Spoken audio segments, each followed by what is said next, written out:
오늘 마지막 송년주일 우리 할렐루야 찬양대 정말 좋았습니다. 오늘 너무너무 참 은혜가 되고요. 오늘은 남자분들이 좀 잘한 것 같아. 남자분들의 목소리가 많이 좀 들리고, 우리 의인이가 아까 기도할 때 청인인가 의인인가요? 헷갈. 청인입니까? 아직도 얼굴이 둘이 비슷해서 이게 또 드럼까지 같이 쳐주면서 이렇게 찬양을 하니까 오늘 마지막 송년 예배답습니다. 지금 갈등하다 나왔는데 설교하지 말고 한 번 더 들을까 지금 이렇게 너무 좋았습니다. 오후 찬양 예배도 한 번 더 들었으면 좋겠다는 생각. 참 오늘 마지막 찬송으로 참 좋았습니다. 한 해 동안 또 이렇게 수고한 우리 할렐루야 찬양대 우리 격려의 박수로 한번 잘하셨습니다. 정말 잘했습니다. 다사다난했던 2024년이 이제 저물어 갑니다. 지금 마지막 이 문턱에 와 있는데도 대한민국은 정치 경제적으로 대단히 혼란하고 어수선한 그런 나라 정세 속에 있습니다. 이런 가운데 오늘 우리가 2024년을 마감하는 마지막 주일 이렇게 귀한 예배에 우리가 함께 참여했습니다. 우리 신앙의 선조들 생을 살아가면서 이렇게 혼란하고 어렵고 힘들고 뜻밖의 많은 사건이 일어날 때마다 어떻게 이 어려움을 돌파했을까?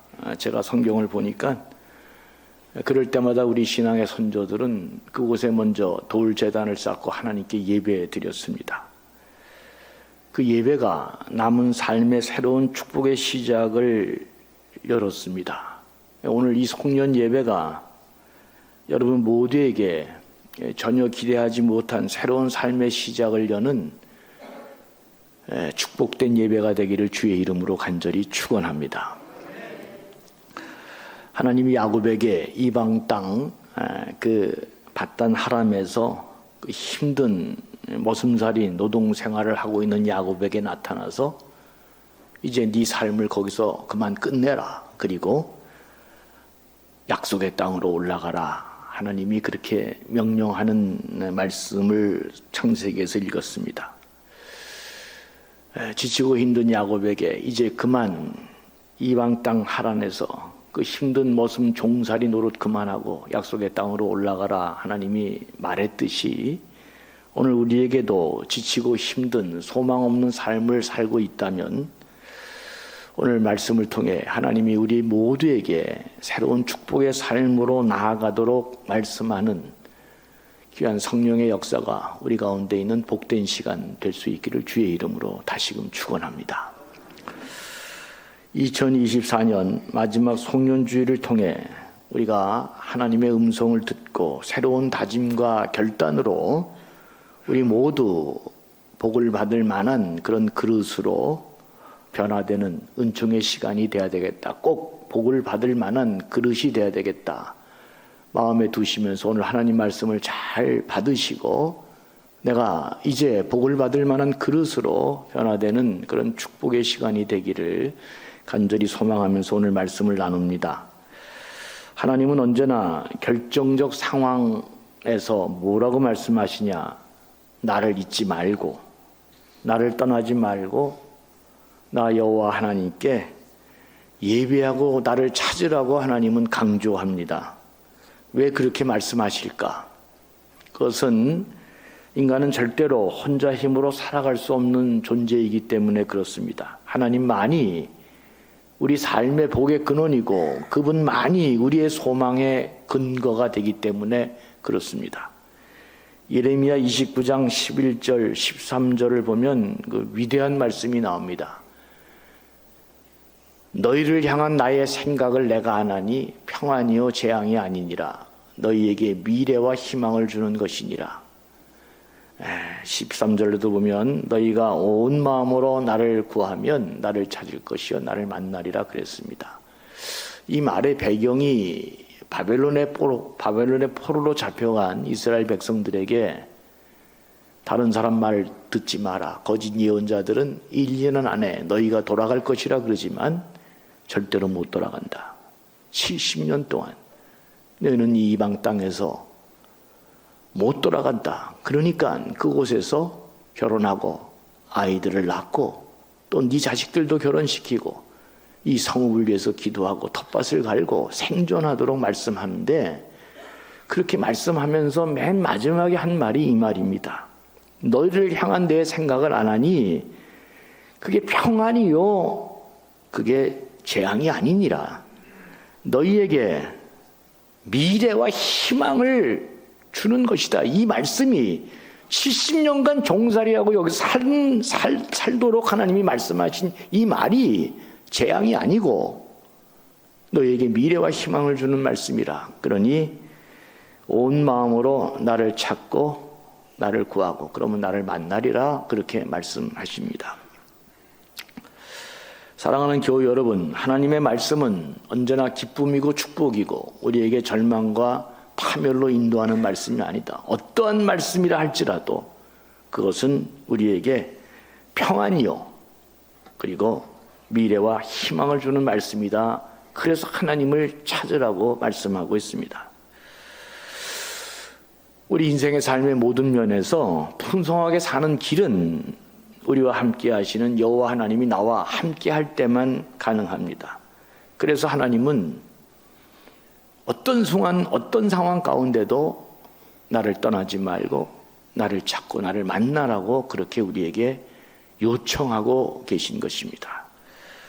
부족하고 한계가 많은 우리가 하나님 만나면 모든 것 끝나는 것이다. 우리 찬양하잖아요. 하나님 만나면 모든 것이 끝나는 것이기 때문에 하나님은 나를 찾고 나를 만나라고 그렇게 끊임없이 말씀하는 것이고, 참된 예언자일수록 참된 하나님의 사람일수록 하나님 앞으로 그들을 자꾸 모이도록 요청하고 하나님 음성을 듣도록 만드는 것입니다.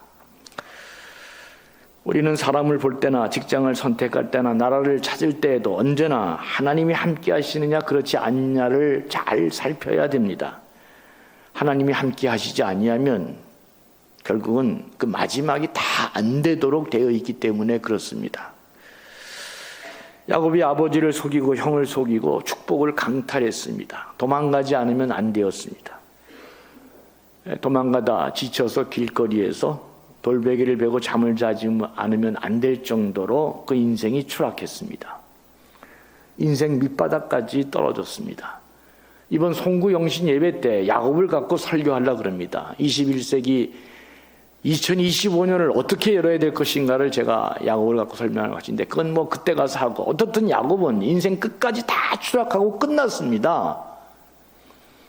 그런데 그가 어떻게 이스라엘 민족에 승리하는 사람이 되었습니까? 그건 오직 하나님이 함께 하셨기 때문입니다. 창세기 28장 15절을 보면 나락으로 떨어진 야곱에게 하나님이 이렇게 말합니다. 내가 너와 함께 있겠다. 네가 어디로 가든지 너를 지키며 너를 이끌어 땅으로 돌아오게 할지라. 내가 내게 허락한 것을 다 이루기까지 너를 떠나지 아니하리라. 그러니까 하나님이 떠나지 아니하면 완전히 노숙자요 아무것도 없는 무일푼의 사람이 승리의 사람으로 반전되는 것입니다. 하나님이 어떻게 나를 안 떠날까? 요걸 알려면 송구영신 예배에 나와야지. 이제 그때 나와야지. 하나님이 함께 하시면 인생 역전이 가능한 것입니다. 그래서 야곱은 승리할 수 있었고 성공할 수 있었습니다. 여러분이 다 아는 다윗도 마찬가지입니다. 아무도 알아주지 않았습니다. 나는 이 다윗을 볼 때마다 너무너무 은혜가 되는 게 자기 아버지도 자기를 알아주지 않았잖아요. 사울왕이 실패해서 사무엘이 다음 왕의 기름 부음을 이새의 아들 중에서 하나님이 주라고 얘기했을 때 아버지조차도 다 형들, 찬란한 형들을 내세웠지만 하나님이 아니라고 얘기하잖아요. 더 없냐? 그러니까 하나 있긴 있는데 이거는 아니지. 아버지도 인정하지 않은 목동입니다. 말 그대로 들판에서 잠을 자야 되고 밤을 지새야 되고 인간 폐인된 목동이 여러분 다윗이 어떻게 점점 강성해지고 이스라엘에 둘도 없는 다시는 태어날 수 없는 그런 위대한 왕이 됐습니까? 성경은 어렵게 얘기하지 않더라고요. 그 역대하 11장 9절에 보면 한마디로 다윗의 성공을 이렇게 얘기합니다. 만군의 여호와께서 함께 계시니 다윗이 점점 강성해서 마침내 이스라엘의 위대한 왕이 됐다. 시편 127편 2절은 이렇게 얘기합니다. 너희가 일찍이 일어나고 늦게 누우며 수고의 떡을 먹음이 헛되도다. 그러므로 여호와께서 그의 사랑하는 자에게는 잠을 주시는도다 그랬습니다. 내가 잠자는 이유가 있어요. 다 열심히 일해도 뒷문이 열려 있으면 아무 소용이 없습니다. 아니 100만 원 벌고 병원비로 200만 원 쓰면 그 뭐가 되겠어요? 예?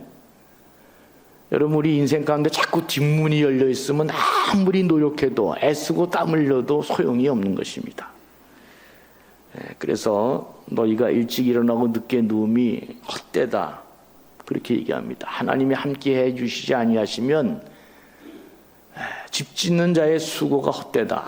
아무리 집을 많이 져도 자기 거기 들어가서 못 사는 것입니다. 파수꾼의 경성함이 허사로다 그랬습니다. 내가 아무리 노력하고 아무리 능력 있다 할지라도 하나님이 함께 하시지 않으면 아무 소용이 없습니다. 그 뒷말 여러 번 내가 얘기했잖아요. 그러나 하나님이 사랑하시는 자에게는 잠을 주시는다. 원문은 하나님이 사랑하시는 자에게는 그가 잠잘 때에도 이루어 주신다. 그러니까 하나님이 사랑하시는 자는 그가 잠잘 때에도 그 인생의 앞길을 열어주시는 것입니다. 그래서 닫힌 문이 열리는 거고 전혀 기대하지 않았던 사람이 가까이 와주는 것이고 내가 생각하지도 않은 인생의 길이 열려지는 것입니다. 그가 잠잘 때에도 하나님이 그의 길을 여시기 때문에 그렇습니다. 그래서 하나님은 우리에게 하나님을 찾으라고 말씀하고 있는 것입니다. 어떤 분은 요셉이 꿈을 꾸어서 성공한 것이다. 아니죠. 요셉은 꿈을 꿨기 때문에 형들에게 미움만 엄청 당했습니다. 아버지 특별한 사랑 때문에 요셉이 성공했다. 아니죠. 아버지 특별한 사랑 때문에 요셉은 형들에게 이제 애굽으로 팔려가는 신세가 됐습니다. 보디발의 아내 유혹 물리쳤기 때문에 정직하게 살았기 때문에 승리했다. 조금 이해는 가지만 그거 아니죠. 왜냐하면 보디발의 아내 유혹을 피했는데 결과는 감옥으로 가게 됐기 때문에 그렇습니다. 요셉이 어떻게 승리하고 총리 대신이 되었느냐? 그것도 성경은 어렵게 얘기하지 않습니다. 오직 하나님이 그와 함께 하시니 그를 건지시고 그 인생을 역전시켜 주셨다. 그래서 승리자가 된 것입니다. 2024년 이 마지막 송년주일 또 2025년을 가는 문턱에 내 인생에 축복받을 만한 그릇이 되기 위해서는 어떤 사람이 되어야 되는가? 이유망론하고 하나님이 나와 함께하는 사람이 되는 게 중요합니다. 여러분 창세기 50장 20절에 보면 요셉이 이렇게 외치잖아요. 당신들은 나를 해하려 하였으나 하나님은 그것을 선으로 바꿔서 오늘과 같이 많은 백성을 구원하게 하셨다. 총리 대신이 되게 해서 애굽만 아니라 이 옆에 있는 모든 나라 사람들을 다 살리는 그 심한 기근에서도 많은 사람의 생명을 구하는 자리를 요셉에 옮겨 놓았습니다. 그러니까 요셉이 뭐라고 얘기해요? 내 삶의 주관자가 내가 아니다. 당신들은 나를 해하려 했지만 하나님이 그것을 선으로 바꿔서 오늘과 같이 많은 백성을 구원하게 하셨다.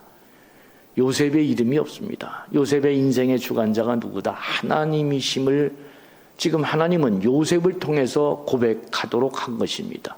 21세기에 사는 우리 모두의 삶도 너의 삶의 주관자도 네가 아니고 누가 주관자다? 하나님이심을 하나님은 요셉을 통해서 오늘 우리에게 그 음성을 듣게 하신 것입니다. 창세기 39장 21절에서 23절을 보겠습니다. 거기 보면 이렇게 돼 있어요. 여호와께서 요셉과 함께 하시고 그에게 인자를 더하사 간수장에게 은혜를 받게 하셨다. 그러니까 저는 자꾸 그 형통이라는 단어를 세상 단어와 성경 단어가 다르다고 얘기했습니다.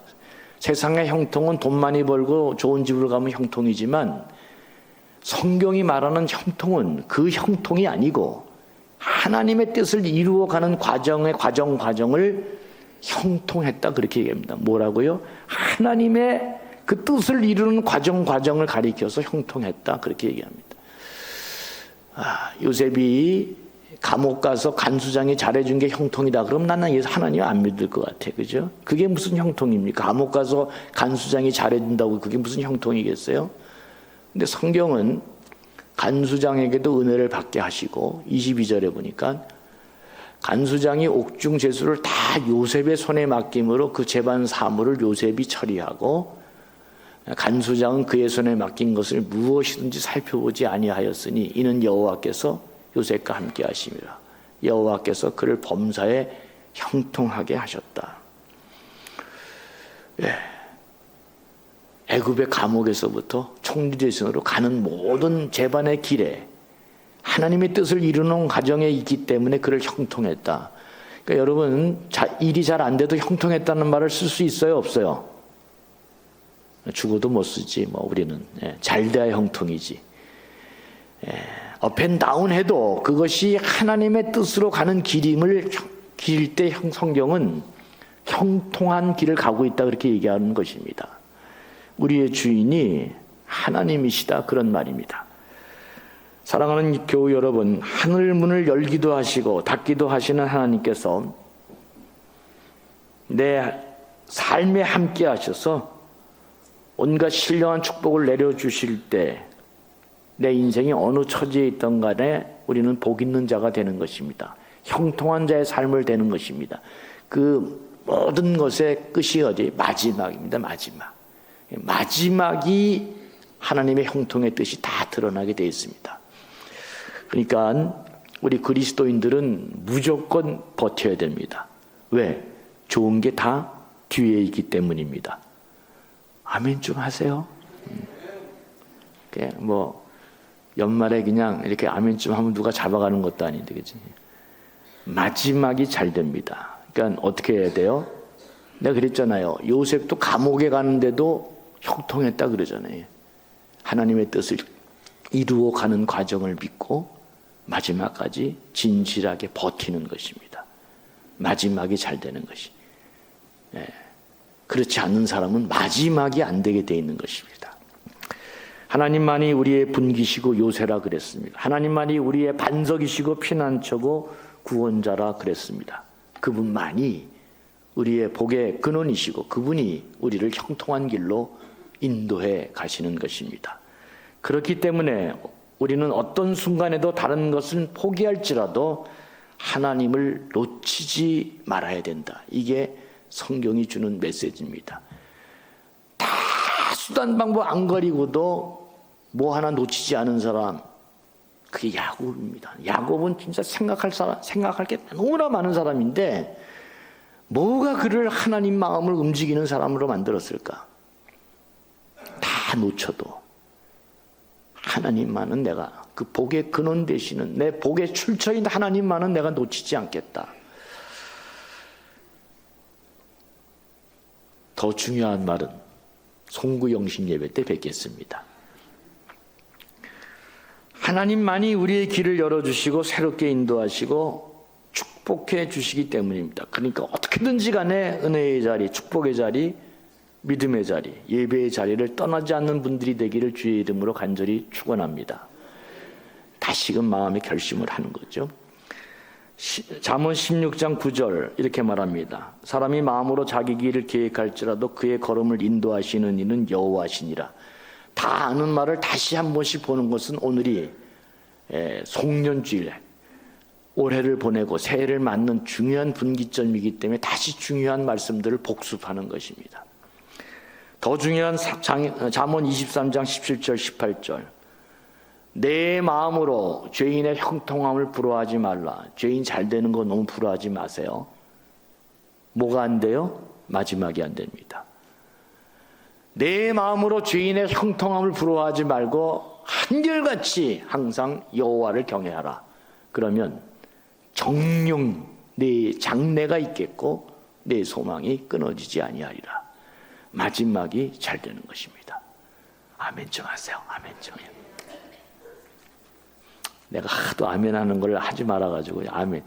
근데 어느 교인한테 아멘 좀 하니. 목사님이 아멘할 포인트를 안 주잖아요. 그래. 오늘은 아멘 좀 하니. 그죠? 예. 정녕 내 장래가 있고 내 소망이 끊어지지 않냐. 여호와를 경외하는 사람은 마지막이 잘 됩니다. 목사님 저는 마지막도 잘 안 되는데 마지막이 왜 안 돼? 그 자식이 잘 되게 돼 있는데 다 잘 되게 돼 있습니다. 시편 기자도 억압하는 힘을 의지하지 마라. 누구 걸 빼앗아서 내가 뭔가 쌓겠다는 헛된 희망을 믿지 말고 재물이 늘어나더라도 그 재물에 마음을 두지 말라. 왜 그래요? 우리의 소망은 세상에서 나는 것이 아니기 때문에 하나님의 말씀은 계속 우리에게 그렇게 하나님 앞으로 초대하는 것입니다. 거기에 마음을 뺏기지 말라는 것입니다. 우리의 삶은 하나님 손에 달려있는 것이지 잠깐 있다 없어지는 우리의 보이는 것에 있는 것이 아니기 때문에 하나님은 계속 우리를 하나님 앞으로 초대하는 것입니다. 오늘 본문은 당시 북왕국 여로보암 2세에 통치하던 시절, 이때 나라가 잘 됐습니다. 경제적으로 정치적으로 굉장히 번영하고 이 아모스가 등장하던 이 북이스라엘 시절을 너무나 번영하고 나라가 잘 됐습니다. 겉으로는 모든 것이 최선의 상태였습니다. 그러나 이런 부유함 속에 점점 이스라엘 백성들은 종교적으로, 도덕적으로, 윤리적으로 극단적으로 부패와 타락이 이루어지고, 그리고 지도층들은 더욱더 타락해서 가난한 백성들을 억압하고 착취하고, 그리고 많은 세금을 때리면서 더욱더 부익부 빈익빈으로 나눠지고 사회는 또 혼란해지고 어려워졌습니다. 예배는 형식만 남았고 타락했고 오염됐고 어느 곳에서도 하나님을 발견할 수 없고 하나님의 음성이 들리지 않았습니다. 요새 우리나라가 어두운 영이 무속에 그 어두운 영들이 나라를 다 지배하고 이 나라가 지금 그 어두운 영들에 의해서 통치를 받고 있습니다. 대통령부터 국무총리, 국가를 지키는 모든 군인들에 이르기까지 전부 다 어두운 영들이 대한민국 이 세계 10위의 이 위대한 나라 21세기 대한민국을 어두운 영들이 통치하고 이 나라를 지금 이끌어가고 있습니다. 아모스 시절이 꼭 그랬습니다. 겉으로는 돈 좀 벌고 겉으로는 잘 됐지만 모든 게 타락하고 특별히 종교적으로 그 어느 성전에서도 하나님의 음성이 들리지 않았고 하나님을 만날 수 없었고 하나님을 찾을 수가 없었어. 그래서 모든 사람들이 타락하고 오염돼 가고 있습니다.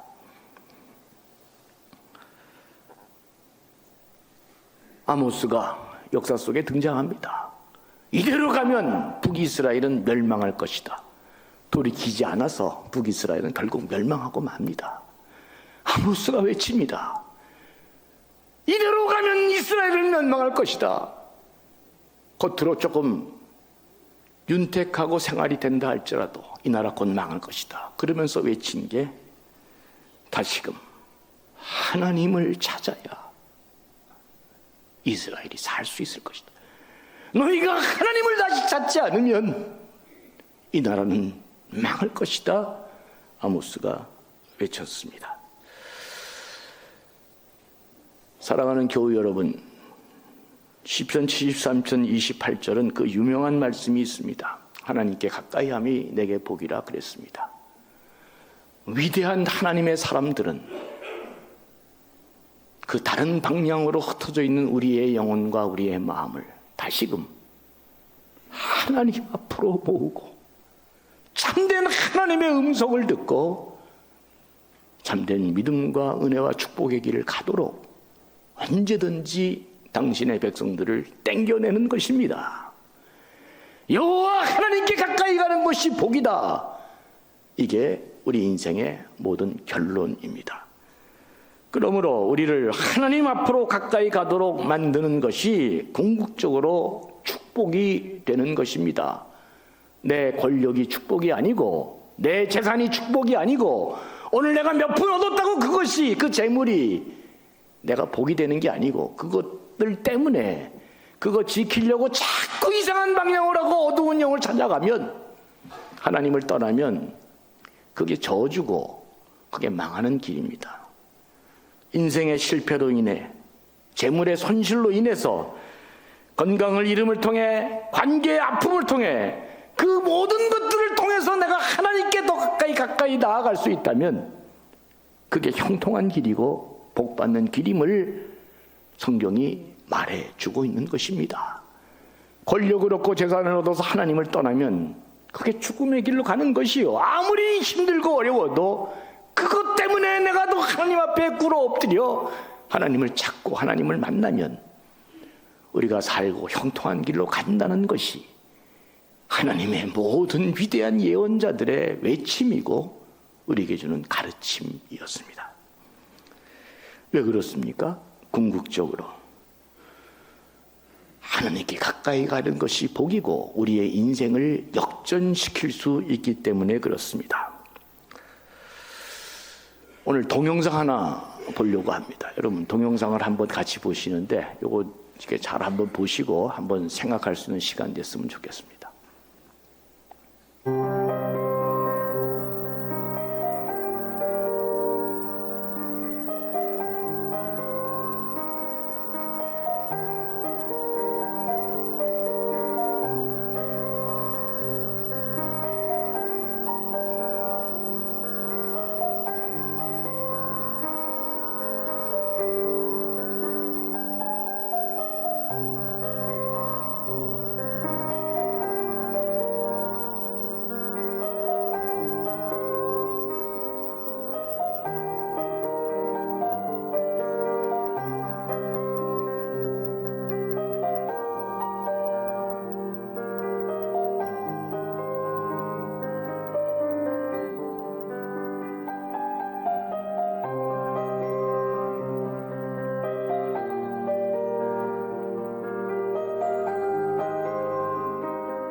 성경에 보면 오늘도 하나님은 전심으로 여호와를 찾는 자에게 능력 주시고 은혜를 베푼다 그랬습니다. 어린아이가 그 진짜 하나님을 찾는 그 마음, 목사인 저부터 여러분 우리 모든 교우들이 우리의 심정, 우리의 마음을 살피시는 하나님께서 내가 전심으로 여호와를 지금 찾고 있는지, 여기에 우리의 인생의 기적이, 새로운 반전의 역사가, 새로운 생명의 시작이 이루어진다는 사실을 꼭 기억해야 됩니다. 하나님, 살려주세요. 하나님 도와주세요. 진짜 저 하나님 없이는 살 수 없습니다.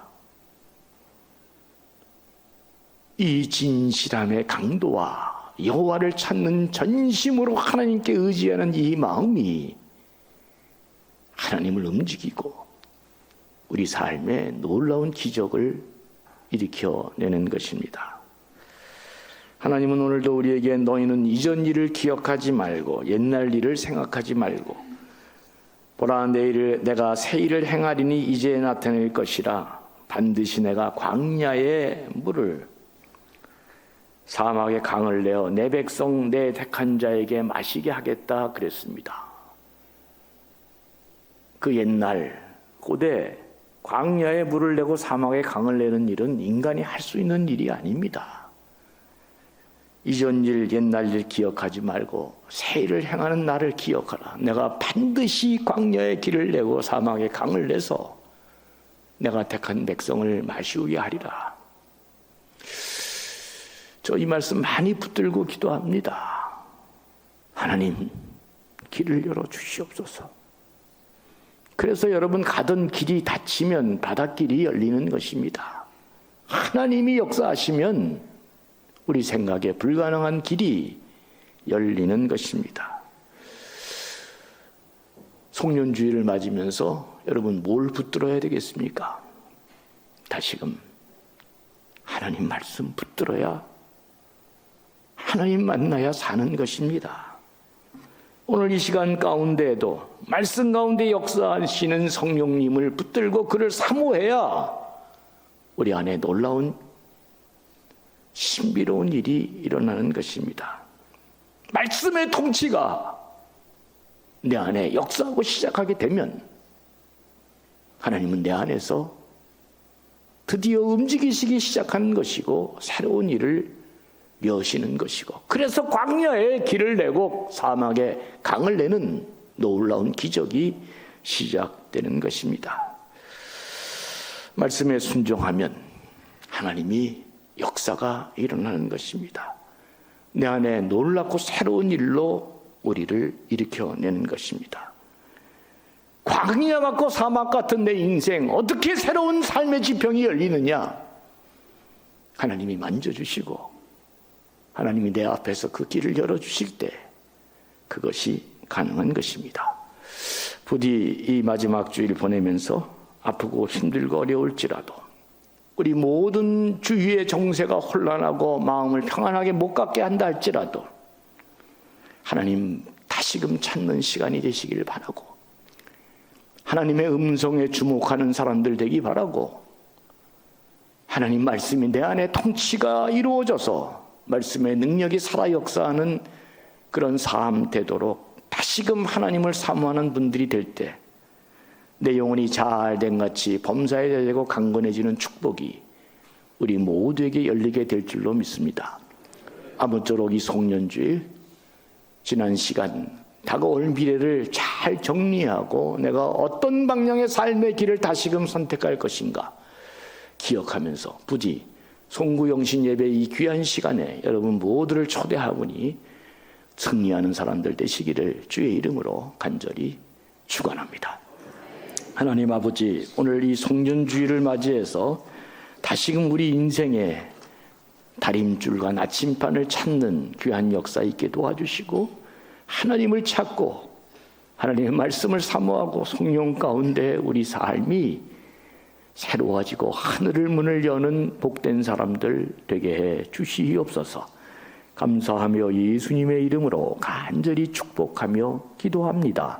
아멘.